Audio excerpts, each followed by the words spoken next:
इस साप्ताहिक वेद कथा के द्वितीय दिवस की ये रात्रिकालीन सभा में उपस्थित आदरणीय सविता शास्त्री जी, जिनके बहुत सुंदर प्रेरणाप्रद गीतों को अभी आपने श्रवण किया, आदरणीय बच्चू सिंह जी, उनका साथ दे रहे गौरव जी, धर्मवीर जी, और इस कार्यकारिणी के सभी सदस्य पदाधिकारीगण, उपस्थित सभी भद्रजनों, वंदनीय पूजनीय मातृशक्ति और प्यारे बच्चों, थोड़ा सा विचार करेंगे हम सब मिलकर। संसार में ऐसा कौन व्यक्ति है जो अपने जीवन में सुख ना चाहता हो? और यदि आप में से कोई ऐसा है तो वो हाथ ऊपर कर लेंगे। है जी कोई ऐसा जो जीवन में सुख ना चाहता हो? और ये मनुष्यों की बात नहीं, संसार भर के जितने भी जीव जंतु प्राणी हैं सभी सुख चाहते हैं, लेकिन उनके पास में उसका कोई उपाय नहीं है, उनके पास में वह विद्या नहीं है, उनके पास में वह ज्ञान नहीं है। ये विद्या, ये ज्ञान, ये सिद्धांत यदि चाहे तो मनुष्य उसे प्राप्त कर सकता है, जान सकता है, सीख सकता है। सब मनुष्यों के पास में नहीं, लेकिन हाँ, यदि मनुष्य प्रयास करे तो वह उसे प्राप्त कर सकता है और वह अपना भी सुख बढ़ा सकता है और दूसरे जीव जंतुओं का भी सुख बढ़ा सकता है। आचार्य चाणक्य से प्रश्न किया इस सुख के विषय में, तो आचार्य चाणक्य एक बहुत सुंदर सरल सूत्र हमें बताते हैं, एक छोटा सा उपाय, एक छोटा सा सिद्धांत हमारे सामने रखते हैं। आचार्य चाणक्य कहते हैं, यस्य पुत्रो वशीभूतो भार्या छंदानुगामनी विभे यस्य संतुष्टः तस्य स्वर्गम इहेव हि।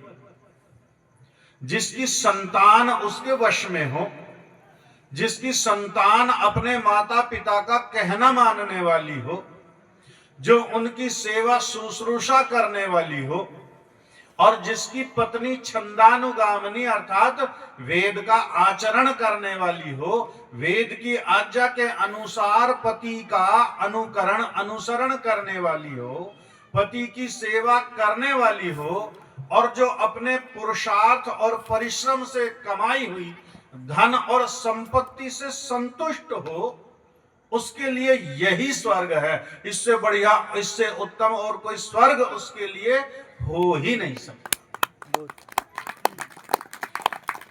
अब विचार करेंगे हम थोड़ा सा, यस्य पुत्रो वशीभूतो, जिसकी संतान उसके कहने में है।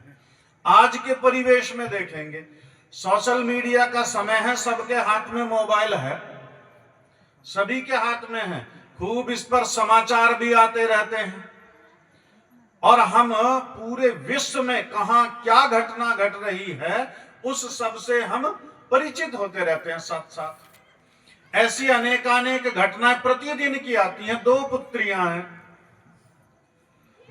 और उनको किसी बात पर पिता ने टोका टाकी कर दी। पुत्रों की बात नहीं कर रहे, पुत्रियों की बात कर रहे हैं। पिता ने टोका टाकी कर दी, विस्तृत डिटेल में नहीं जा रहे हैं, सांकेतिक भाषा से आप समझ लेंगे। तो उन दोनों पुत्रियों ने मिलकर क्या किया? पिता की हत्या कर दी। ऐसी कलयुगे संतानें हैं आज इस समाज में। मर्यादा पुरुषोत्तम श्री राम के कार्यकाल में हम देखते हैं। अच्छा, एक बात बताइए, श्री राम को वनवास किसने दिया था? वो तो जानते हैं सभी, किसने दिया था? कैकेयी ने। किसने दिया था? कैकेयी ने। किसने दिया था? अब बोलो। अब शंका उत्पन्न हो गई। ना कैकेयी ने दिया, ना दशरथ ने दिया। पढ़ो, रामायण पढ़ो, सुनी सुनाई बातों पर नहीं जाना। हाँ, श्री राम को जब पता चला पिता के शोक का, वो चिंता में क्यों है, वो भूमि पर क्यों लेटे हुए हैं, तो कैकेयी ने बताया था ऐसा कि मैंने तो वर मांगे थे। क्या वर मांगे थे? ऐसे ऐसे वर मांगे थे। तो कोई बात नहीं, पिता की आज्ञा का पालन करने के लिए, पिता की आज्ञा का सम्मान करने के लिए, पिता के वचनों का पालन करने के लिए मैं स्वयं चला जाता हूं वन में। यह कौन सी बड़ी बात है? दशरथ ने तो यहां तक भी कहा श्री राम को कि वचन किसने दिया? कैकेयी को मैंने दिया है। तू एक काम कर, मुझको बंदी बना ले और कारागृह में डाल दे और राज्य सिंहासन पर बैठ जा। ऐसा लिखा वाल्मीकि रामायण में। लेकिन पिता का वचन झूठा ना हो जाए, पिता की प्रतिज्ञा भंग ना हो जाए, वो सहर्ष वन को चले गए। जिसके पास ऐसी संतानें हो, बताइए उसके लिए संसार में स्वर्ग है या नहीं है? अपितु कहेंगे कि स्वर्ग से भी बढ़कर ऐसा परिवार है। गीत आता ना बड़ा अच्छा, सुना देंगी बहन जी कल परसों जब भी आएगा। ऐसे प्रकरण बहुत आएंगे अभी पूरे सप्ताह में। जिस घर में हो प्यार, हो पितरों का सत्कार, वह घर स्वर्ग से सुंदर है। जहां माता पिता की सेवा होती हो, जहां उनका सत्कार होता हो, वहां स्वर्ग ही रहता है। भारतवर्ष के बहुत बड़े उद्योगपति थे, आपने नाम सुना होगा, सुब्रतो राय। सुना नाम किसी ने? सहारा एयरलाइंस चलती थी उनकी, आज वो जेट एयरवेज में वो मर्ज कर दिया गया है। कितनी संपत्ति थी उनके पास? अनुमान करके देखिए, 10 करोड़, 20 करोड़, 100 करोड़, 500 करोड़, 1000 करोड़, 10,000 करोड़। कितनी संपत्ति? 2.5 लाख करोड़ की संपत्ति। कितनी?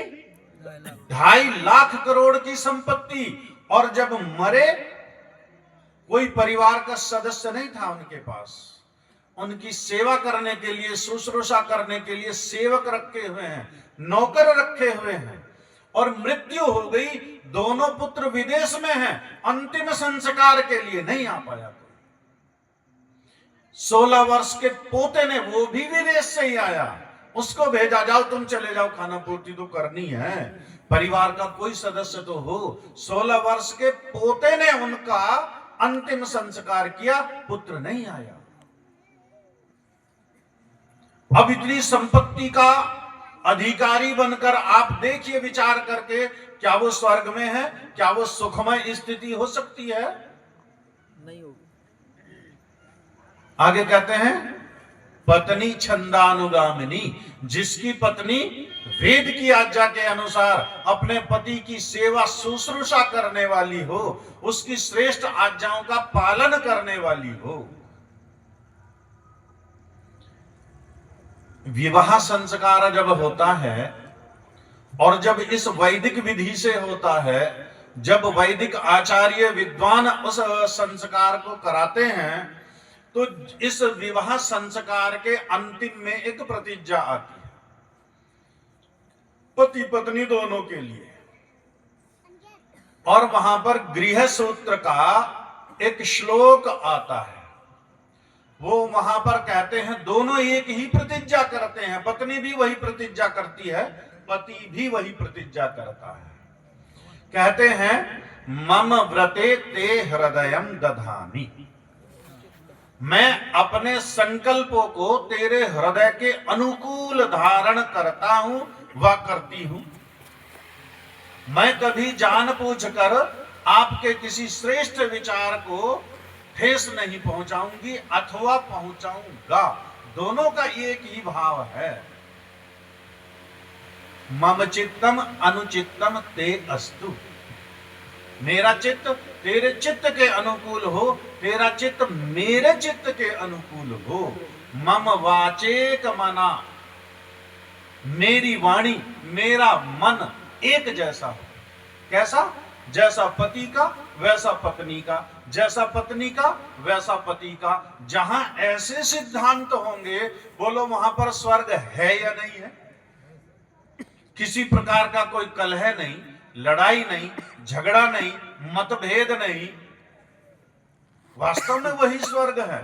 बहुत सुंदर एक उदाहरण आता है, गुरुकुल कांगड़ी हरिद्वार में, आपने नाम सुना होगा। सुना। गुरुकुल कांगड़ी के एक बहुत बड़े विद्वान थे, और उनका जब विवाह हुआ, पत्नी आई घर, तो जैसा लोक में आज भी परंपरा है परिवारों में कि जब नई दुल्हन घर आती है तो पहली बार जब वो भोजन बनाती है तो उसका कुछ विशेष उत्सव सा माहौल होता है परिवार में। देवी जी जब भोजन बनाने के लिए चली तो उन्होंने कहा कि मैं रात्रि काल में बहुत हल्का भोजन करता हूं, तो उन्होंने कहा कि मैं शाम के समय खिचड़ी खाता हूं, रात्रि में भोजन तो मैं करता नहीं, आप मेरे लिए खिचड़ी बना देना थोड़ी सी। ठीक है, और उनके लिए खिचड़ी बनाई उन्होंने। और माताओं का यह स्वभाव होता है, और भोजन करने वाले का कर्तव्य भी बनता है, दायित्व भी बनता है। हम तो जब भोजन करते हैं तो उसके पूर्व कैसी, देखो कितनी सुंदर प्रार्थना करते हैं, अन्नपदे अन्नश्च नोदयन्निवस्य सुष्मिणः प्रप्रदातारं तारिस्सोर्जन्नोधीहि द्विपदे चतुष्पदे। जो भोजन हमारी थाली में आया है, न जाने कितने व्यक्तियों का, कितने पशुओं का, कितने लोगों का उसमें परिश्रम लगा हुआ है। सबके कल्याण की हम कामना करते हैं, सबका धन्यवाद देते हैं, तब हम भोजन ग्रहण करते हैं। और भोजन करने के बाद ये दायित्व भी बनता है कि जिसने भोजन आपको खिलाया है, बनाया है, तो उसका धन्यवाद तो बनता ही है। और माताएं बीच बीच में पूछ भी लेती हैं भोजन कैसा बना है, पूछते हैं जी अच्छा लगा नहीं लगा, नमक मिर्च कैसा था। तो उन्होंने स्वभाव से पूछा, और वैसे भी वो तो पहली बार भोजन बनाया था, पतिदेव को कैसी लगी मेरी बनाई हुई खिचड़ी। तो उन्होंने कहा, पूछा कि भोजन कैसा बना, खिचड़ी कैसी बनी। उन्होंने कहा बहुत सुंदर, बहुत अच्छी, बहुत आनंद आया खा करके। लेकिन अब जहां लेकिन जुड़ जाएगा, जहां किंतु जुड़ जाएगा, जहां परंतु जुड़ जाएगा, वहां फिर प्रश्न तो उठेगा।